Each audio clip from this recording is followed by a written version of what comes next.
Sean bienvenidos a nuestro tiempo de enseñanza. Es nuestro deseo que sus corazones sean animados, confrontados y fortalecidos por medio de la palabra de Dios. Recuerden tener Biblia y apuntes a la mano y sobre todo, corazones dispuestos a oír la voz de Dios. Qué gratificante es para mí como creyente estar de nuevo frente a la Escritura, pensando en que usted está ahí, en su casa, con su corazón dispuesto para escuchar la voz de Dios. Y quiero iniciar este tiempo con dos preguntas. Quiero que piense en la tristeza que se experimenta durante un funeral. Pero también quiero que piense cómo alguien podría arruinar un funeral. Y es precisamente de un funeral donde vamos a estar este tiempo. Regresamos a Marcos capítulo 5. Hemos estado considerando el pasaje entre los versículos 21 al 43. Y lo que tenemos aquí es dos historias que se entrelazan. La de Jairo y la de una mujer enferma con flujo de sangre. Hemos estado considerando la primera parte de este pasaje hasta el versículo 34 y vamos a retomar nuestra historia a partir del versículo 35. Estaremos mirando esta mañana cómo Jesús arruinó un funeral. ¿Cómo es posible hacer eso? ¿No le gustaría, si estuviera dentro de su alcance, arruinar un funeral?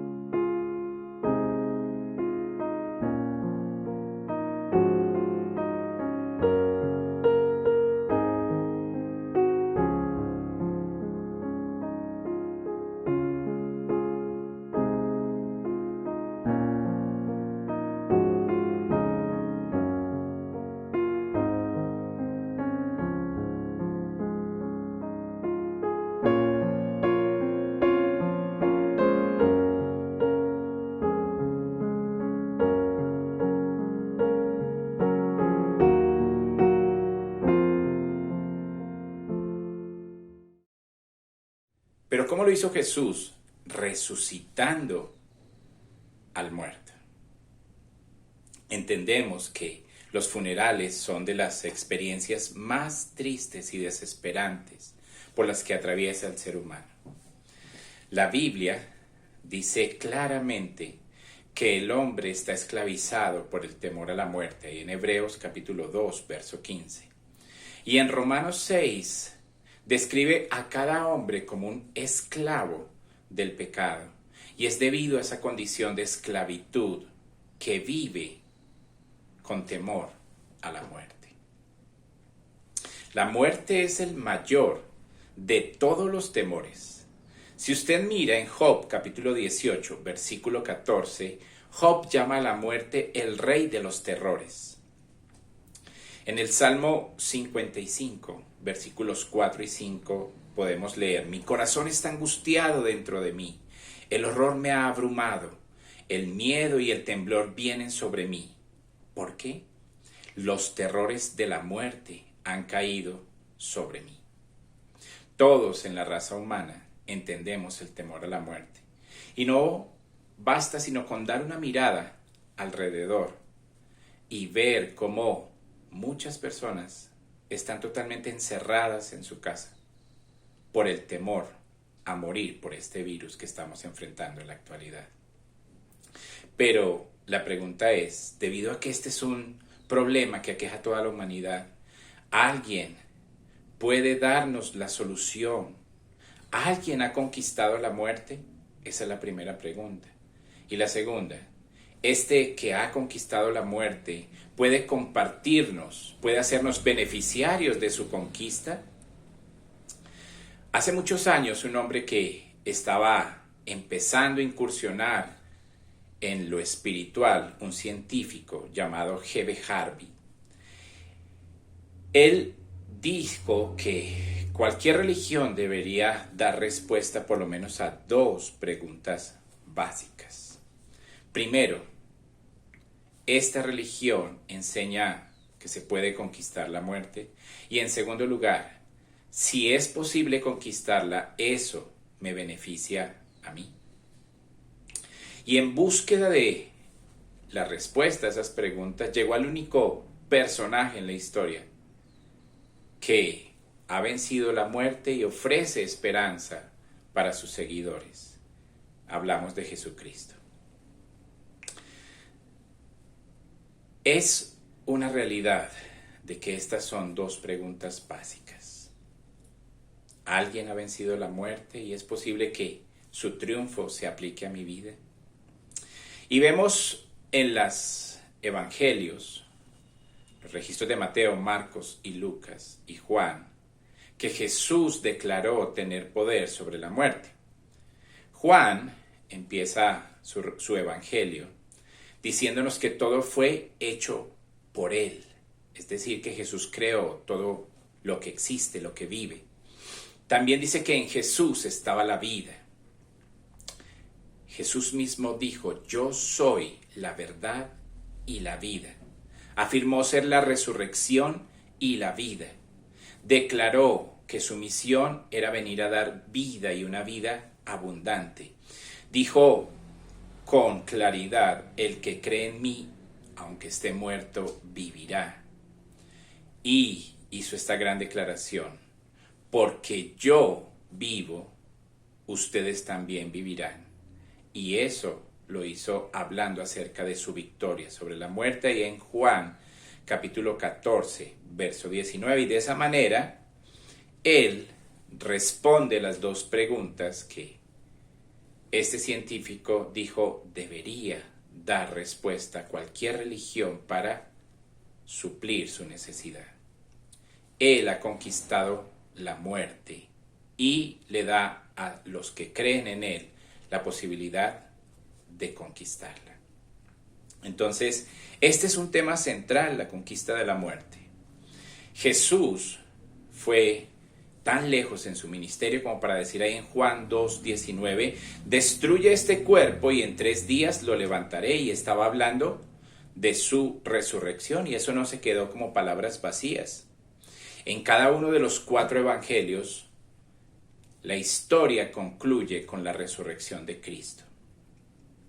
Esto atestiguado, este acontecimiento histórico atestiguado por más de 500 testigos presenciales. Esto es mucha evidencia. Él conquistó la muerte, su propia muerte la venció y resucitó. Pero no solo se quedó restringido a él, sino que lo extiende a todos los que creemos en él. Recuerden que Juan Bautista está en la cárcel en un momento de crisis de fe, manda a sus seguidores a preguntar a Jesús si era él el Mesías o debían esperar a otro. Y Jesús le declaró lo siguiente, vayan, cuéntele lo que está pasando. Los ciegos reciben la vista, los cojos caminan, los leprosos son limpios, los sordos oyen, los muertos resucitan. Esa fue la manera en la que Jesús dio evidencia de ser el Mesías esperado. Una cosa es ser un charlatán y decir que se tiene el poder de resucitar personas, y otro muy diferente es hacerlo. Una cosa es decir que usted va a conquistar la muerte, y otra cosa es demostrarlo. Jesús mostró su poder sobre la muerte al resucitar personas con una sola palabra, pero su mayor muestra fue su resurrección. Él venció la muerte. Como resultado, dice ahí en Hebreos 2, destruyó al que tenía el imperio de la muerte, es decir, a Satanás, y de esa manera libró a los que por el temor a la muerte estaban sujetos a la esclavitud durante toda su vida.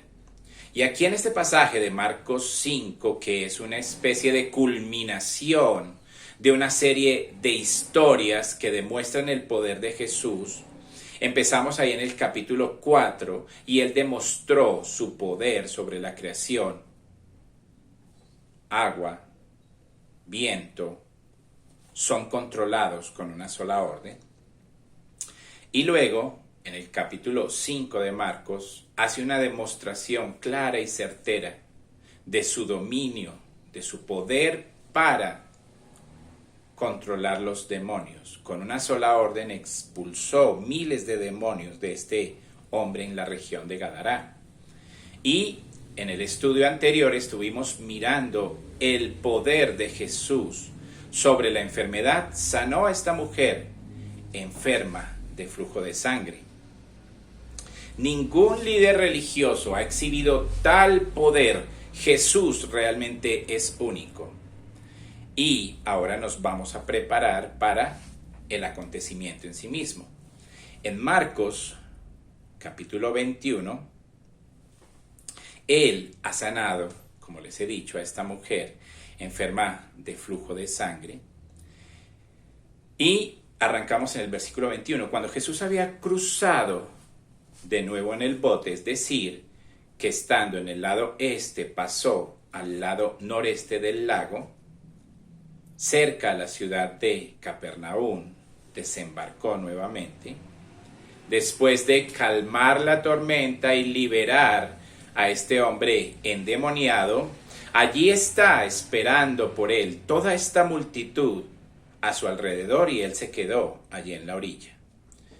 Y dice el registro de Marcos que uno de los funcionarios de la sinagoga llamado Jairo se acercó y al verlo cayó a sus pies y le imploró sinceramente diciendo: mi pequeña hija está a punto de morir, ven y pon tus manos sobre ella para que se recupere y viva. Y se fue con él y una gran multitud le seguía y le apretaba. Entonces conocimos a este personaje Jairo, un padre desesperado que, como cualquiera de nosotros, ha agotado todas las posibilidades para lograr que su hija se recupere de la enfermedad y toma esta decisión de ir a Jesús.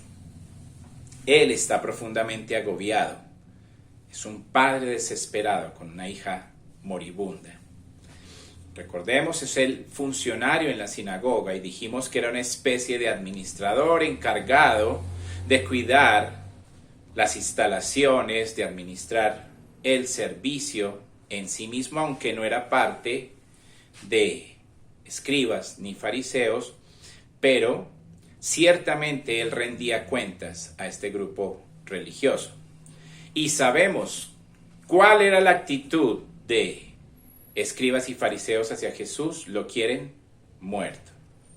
Pero aquí hay un hombre que es fiel a su sistema religioso, ha llegado a creer en Jesús, él ha creído en su poder y tiene tanta confianza de que pase lo que pase, nunca va a permitir la duda en su corazón. Él tiene una confianza plena, una confianza total, y esa confianza lo lleva a separarse del sistema religioso y político que era ante quien él rendía cuentas de su administración. Esto realmente es algo audaz para este hombre, pero viene en humilde adoración y ruega con plena confianza para que Jesús sane a su hija. Él sabía del poder de Jesús, porque Jesús se había estado moviendo en esta región, haciendo demostraciones poderosas, sanidades, curaciones totales, y Jesús va con él. Y dijimos, en un pequeño bosquejo que establecimos, que podíamos ver un ejemplo del ministerio, de cómo servir a partir de este pasaje. Y lo primero que vimos en la vida del Señor Jesús es que fue accesible.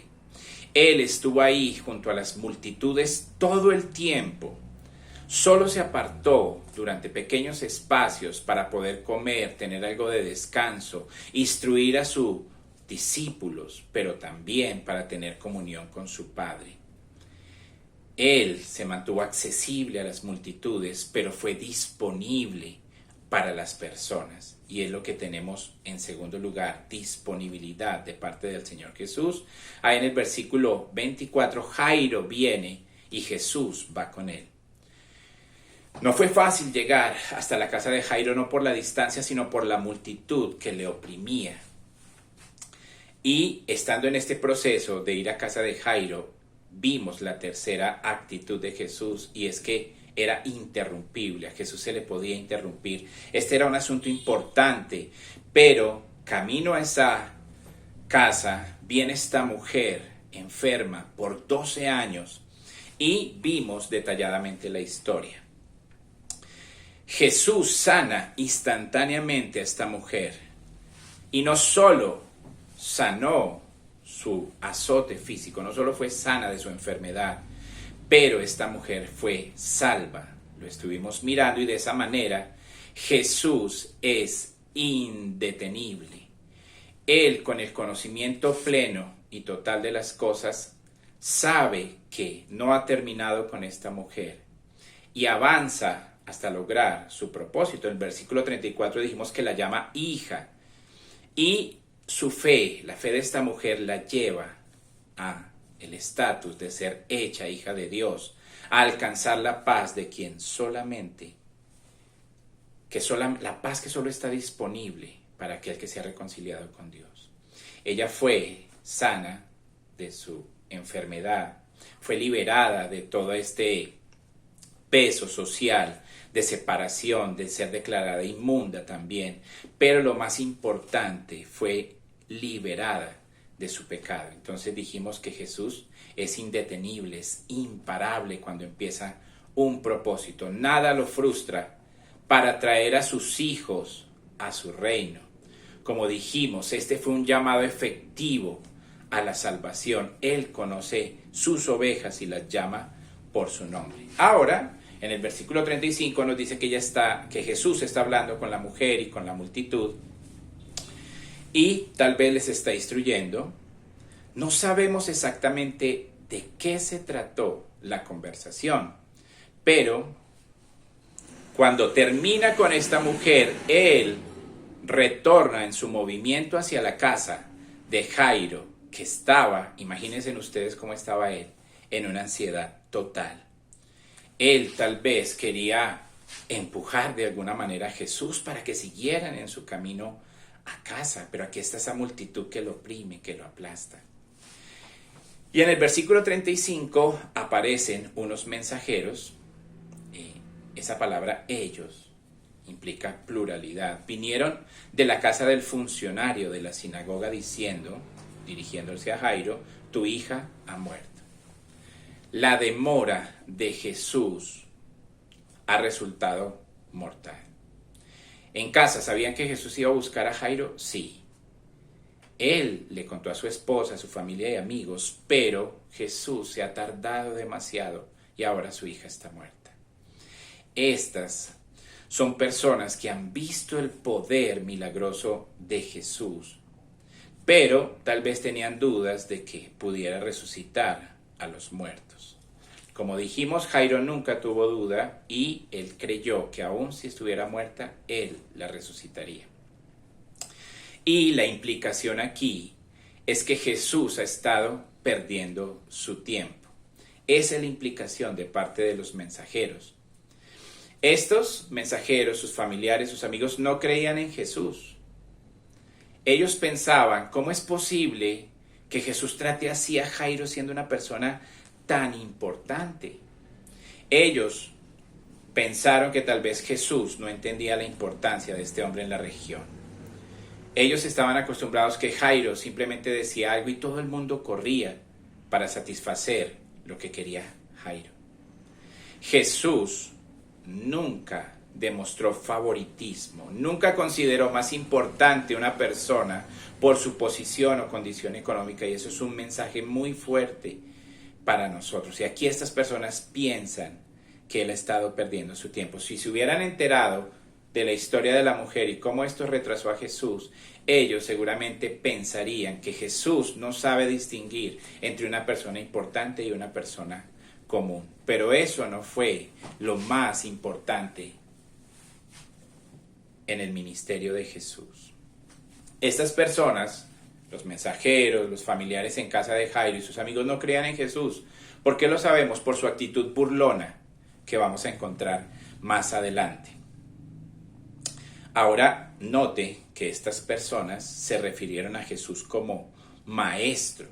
No le dijeron el sanador, no le dijeron el limpiador, le dijeron maestro.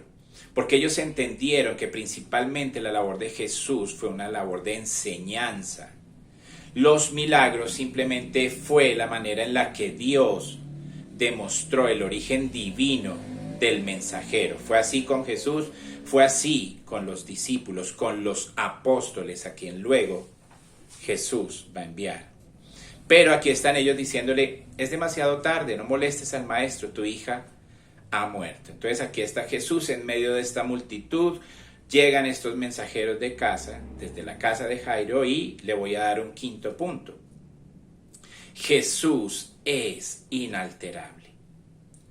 Puede ser que esto haya golpeado, esta noticia de que la hija ha muerto, haya golpeado el corazón de Jairo.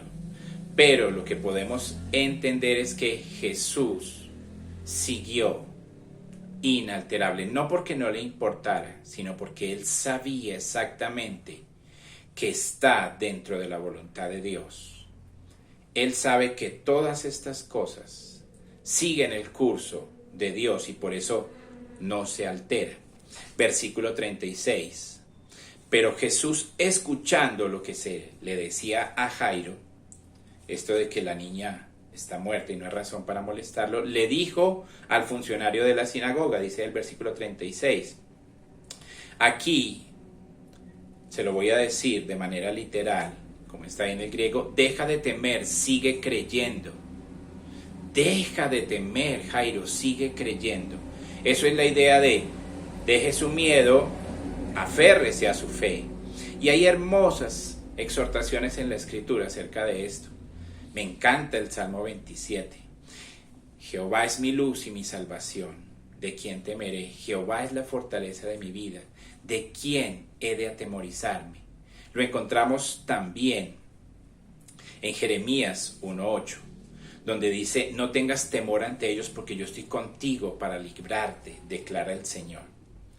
Deja de temer, alimenta tu fe, confía en Dios. En Lucas 8:50, que es una historia paralela, es el registro paralelo de esta historia, agrega que Jesús también dijo, y ella será sanada, ella estará bien, no tienes nada que temer. Y por fin Jesús le dice a Jairo lo que tanto necesita escuchar, todo va a estar bien. Jesús puede expresar esto debido a su total conocimiento de la voluntad de Dios. No es muy sabio que nosotros hagamos eso, pues no conocemos perfectamente como conoce Jesús las circunstancias. En versículo 37, al fin Jesús va a la casa de Jairo, pero mire, no permitió que nadie lo acompañara, con excepción de Pedro, Juan y Jacobo. Ir a la casa de Jairo necesariamente excluía a la multitud. No era muy considerado que fueran todos los discípulos de Jesús, ni siquiera los 12 completos.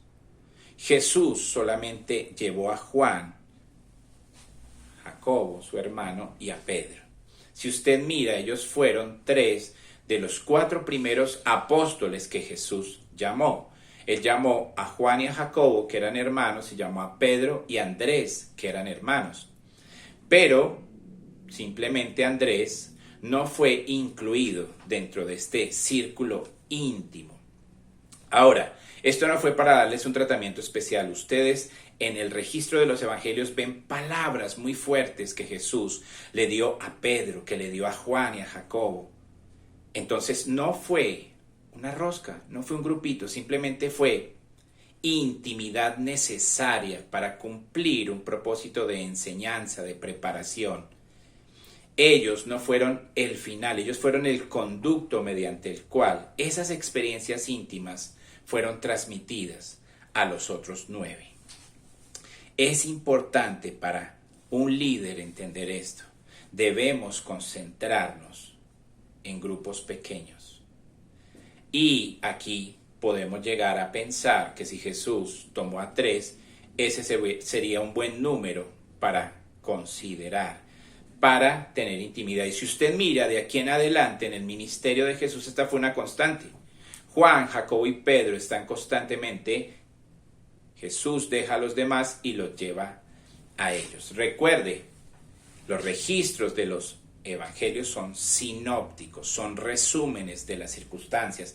No registran en su totalidad las conversaciones. Por eso es que puede haber diferencias entre sus registros, porque un evangelista registra una palabra que Jesús dijo, otro registra otra.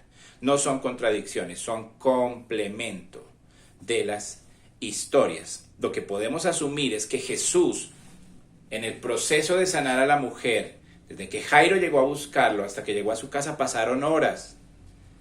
¿Y por qué? Lo sabemos.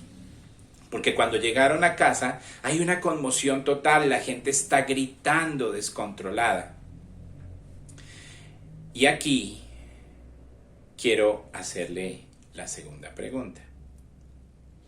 ¿Cómo reaccionaría si está en el entierro de alguien muy amado para usted y alguien llega y los echa del lugar y les dice que solo está dormido?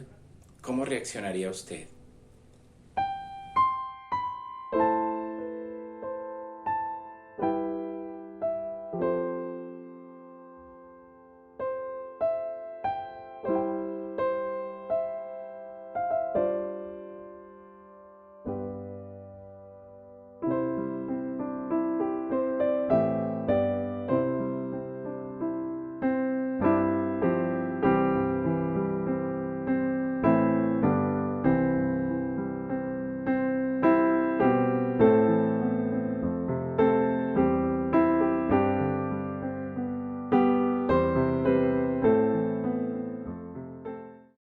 ¿Qué nos dice eso? Que cuando llegó Jesús, el funeral se estaba llevando a cabo. Es hora de que todo el mundo sepa que la niña ha muerto y esta conmoción se incrementa. En Mateo 9:23 dice que ya había allí flautistas. Entonces Mateo dice que había realmente un desorden ruidoso en la casa.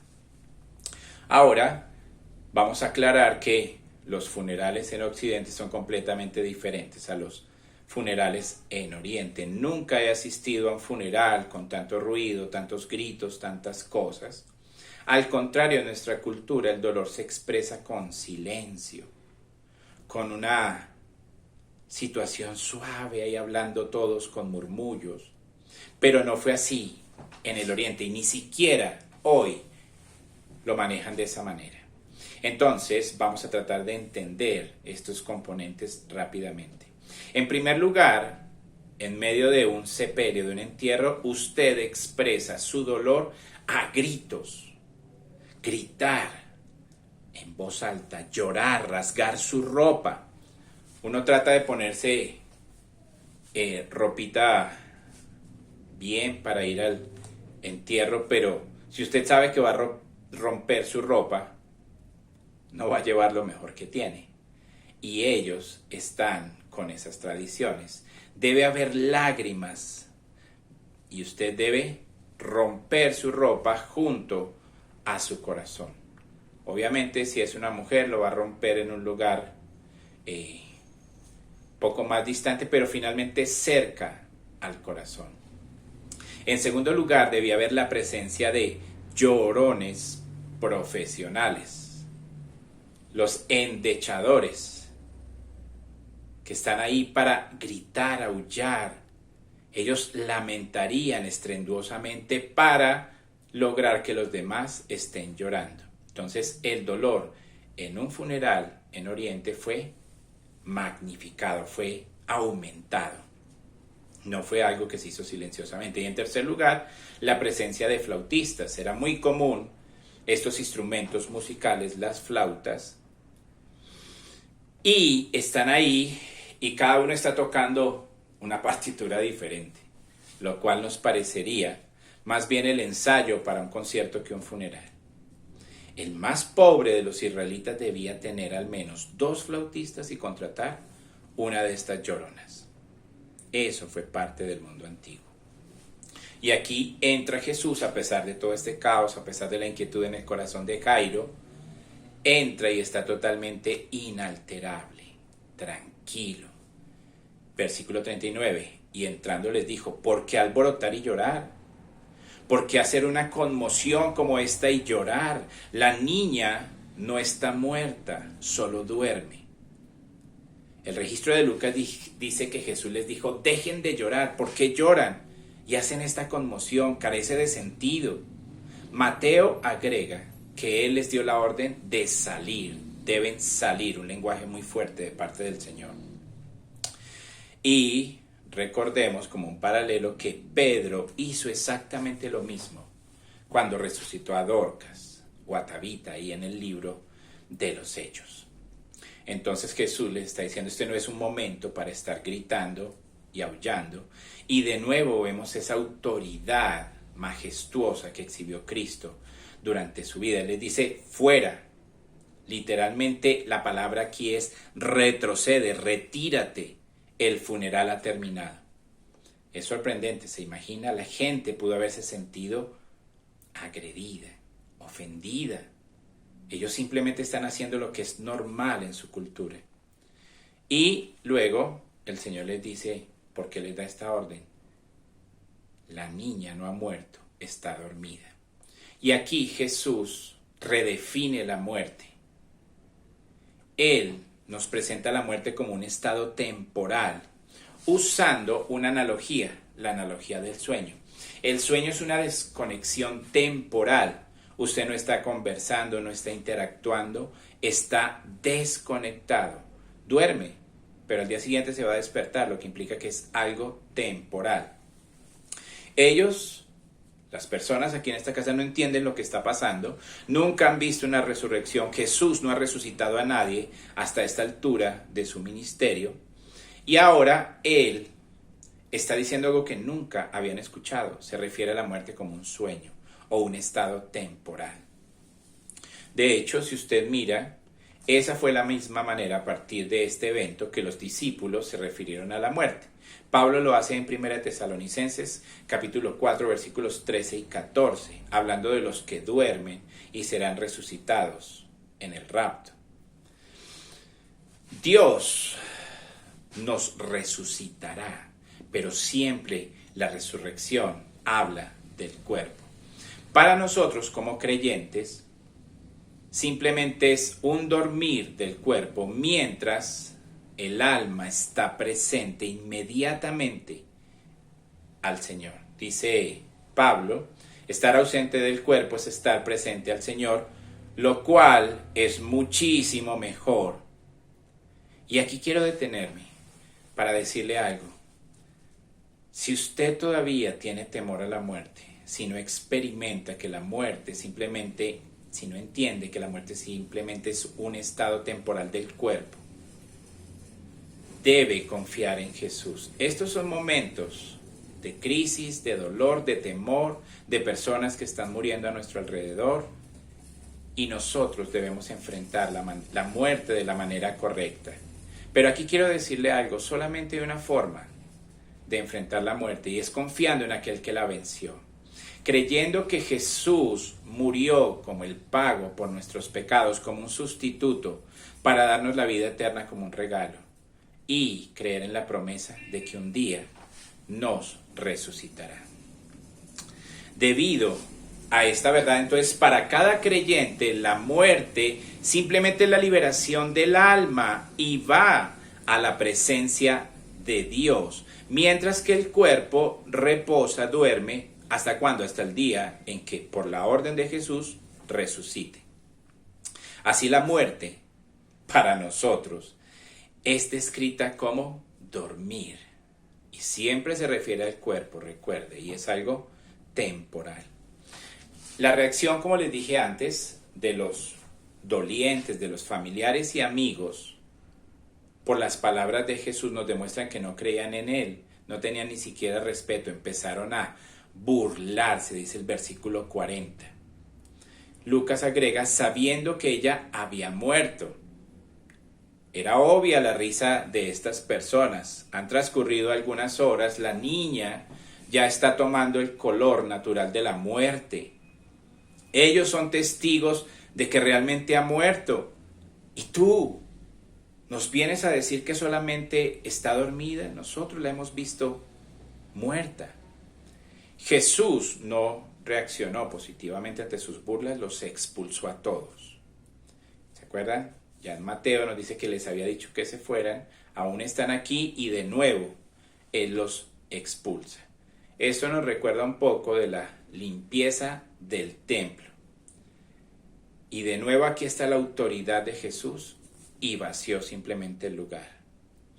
Y podemos ver que lo que tenemos aquí es gente paga, mucha gente ahí que fue pagada para llorar. ¿Por qué? Porque pasan en un segundo del llanto a la risa. Entonces no eran los verdaderos dolientes por la pérdida de la niña. En Lucas dice que ellos se rieron despectivamente.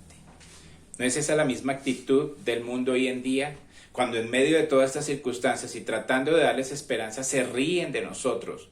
Cuando les decimos que el mensaje de la Biblia le da esperanza para vencer a la muerte y resucitar, se ríen. Hacen exactamente lo mismo. Entonces Jesús es accesible a las multitudes, disponible para las personas. Es una persona que se le puede interrumpir, es interrumpible, es indetenible, nadie puede frustrar sus propósitos. Él es imperturbable, inalterable. Ninguna circunstancia a su alrededor le hace perder el dominio propio, tranquilo. Y en sexto lugar, Jesús es amable. Vemos aquí su ternura, su amor. Él demostró su poder sobre la muerte al resucitar a la niña. Él podía haber dicho, vean, ahora estoy muy ocupado, yo simplemente voy a dar la palabra y la niña va a resucitar, pero no fue así. Ya lo había hecho y lo hizo con el siervo del centurión. Dio la palabra y el hombre se levantó de su enfermedad. Pero aquí tenemos una demostración de ternura que nos permite conocer el corazón de Jesús. Versículo 40. Después de limpiar la casa, tomó consigo al padre y a la madre. Aquí la implicación es que los reunió, tal vez extendió sus brazos alrededor de ellos. Y también a sus propios compañeros, es decir, a Juan, a Jacobo y a Pedro, y entró en la habitación donde la niña estaba. Entonces, aquí tenemos este hombre acomodado, tal vez con diferentes habitaciones en su casa, y ellos van allí. Y si usted nota, Marcos es el único que traduce las palabras. Marcos es el único que no traduce. Mateo y Lucas hacen la traducción porque el Nuevo Testamento fue escrito en griego. Arameo fue el idioma del diario vivir de los israelitas. Jesús constantemente estaba hablando en arameo.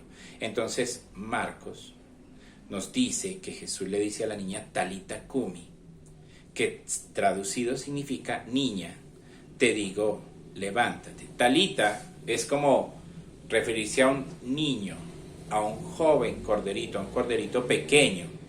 Él está hablando con mucha ternura. Y cum es la palabra para levantarse. Entonces nos dice de la ternura con la que Jesús le habló a esta niña, como si le dijera, corderito, te digo que te levantes. Y aquí está Jesús hablando con esta niña muerta, pero dice Marcos de nuevo, inmediatamente su espíritu volvió.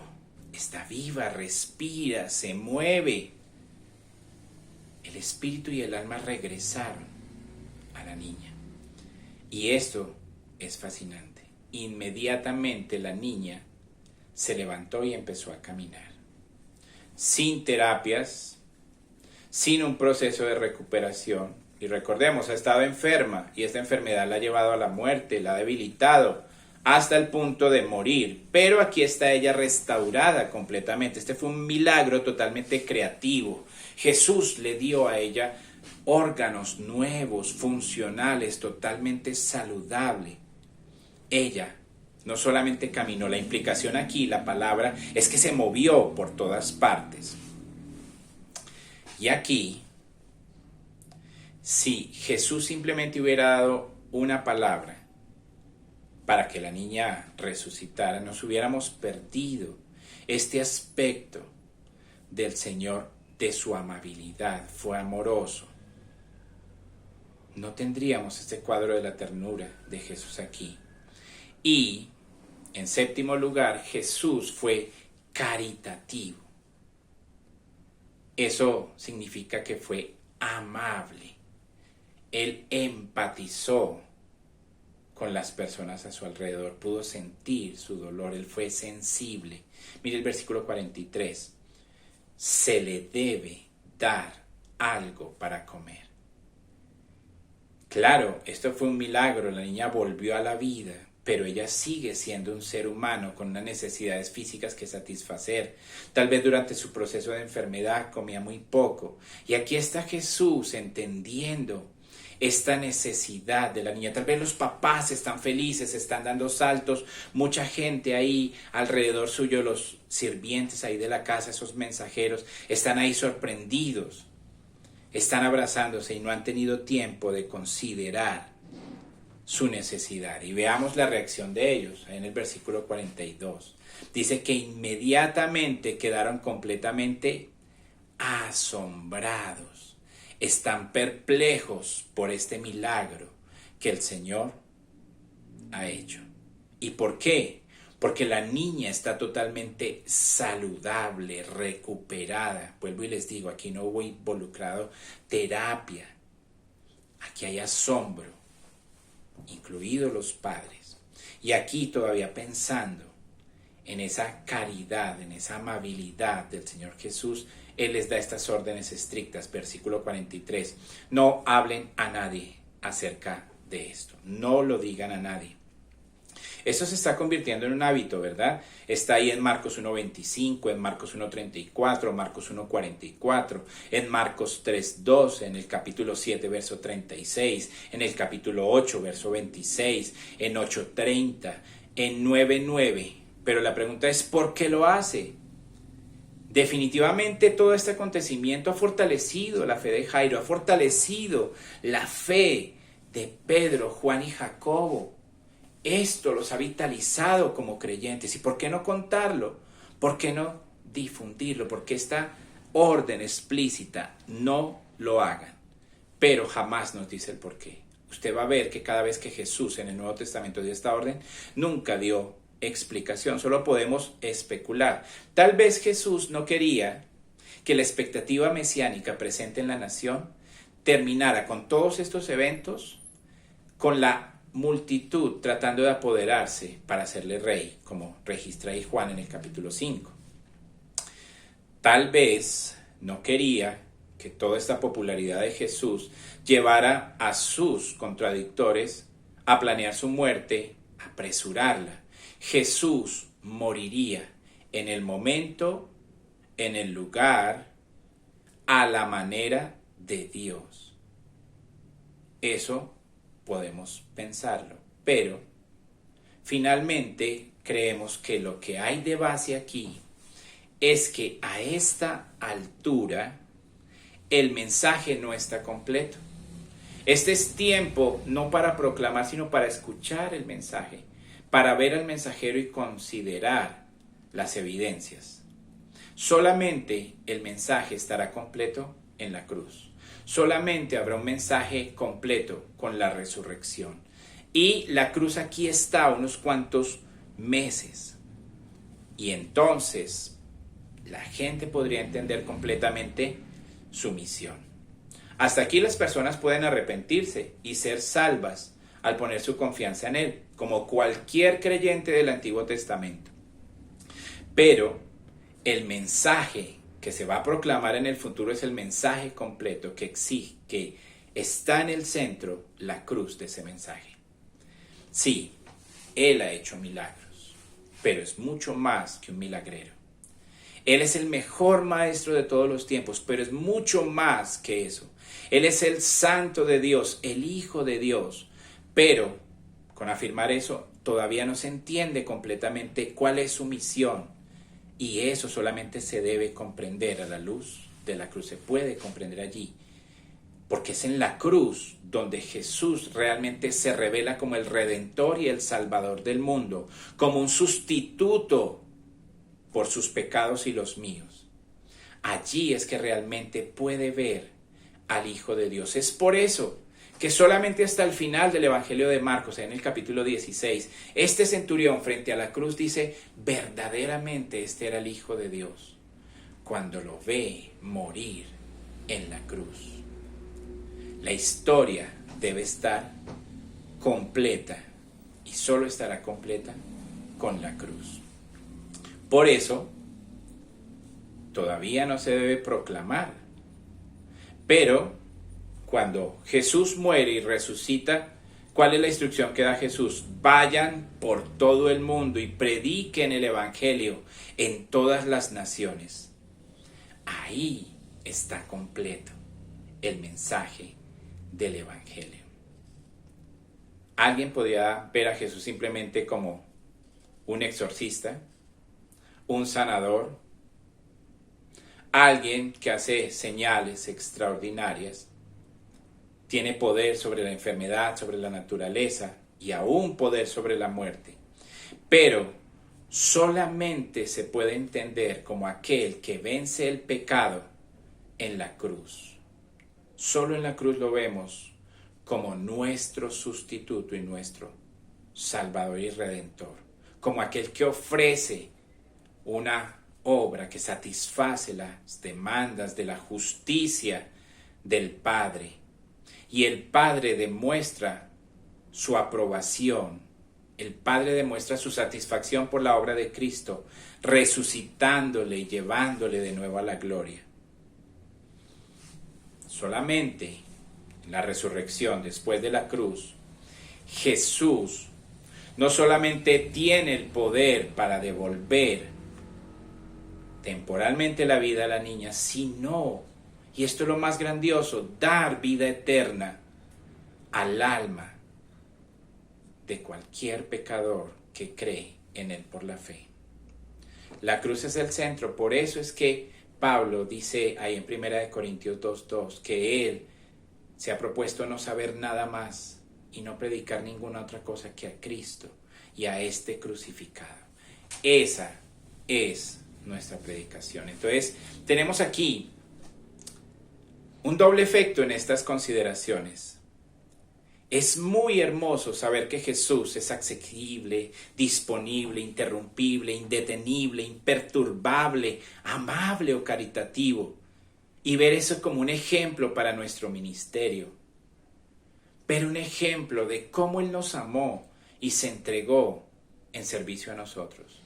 Eso es un consuelo, pero también nos desafía a seguir su ejemplo, a ministrar de una forma similar a las personas a quienes servimos.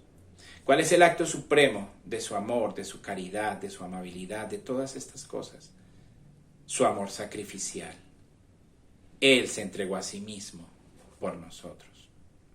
Y la instrucción aquí es no lo digan a nadie hasta que el mensaje esté completo. Entonces la pregunta es, ¿nosotros tenemos el mensaje completo? ¿Lo estamos proclamando? Oremos. Amado Señor, qué hermoso es verte a ti, actuando, sirviendo, mostrando todas estas cualidades, Señor. Esto nos desafía a nosotros en nuestro servicio y nos pone en la realidad de seguir tu ejemplo, Señor. Y qué grande verdad hemos considerado en esta mañana en medio de estos tiempos turbulentos.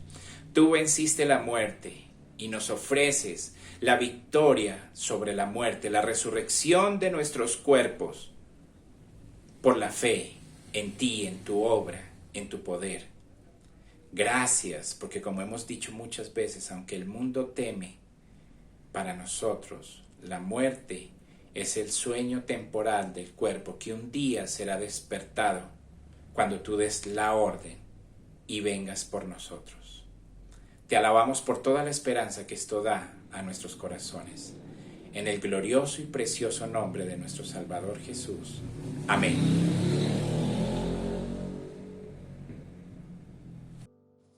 Agradecemos a Dios el tiempo que hemos podido compartir escudriñando las Escrituras. Gracias por acompañarnos y recuerden que estas enseñanzas están en nuestro canal de YouTube y que podrán verlas nuevamente. Gracias por su compañía y nos veremos en nuestras próximas reuniones. Dios les bendiga.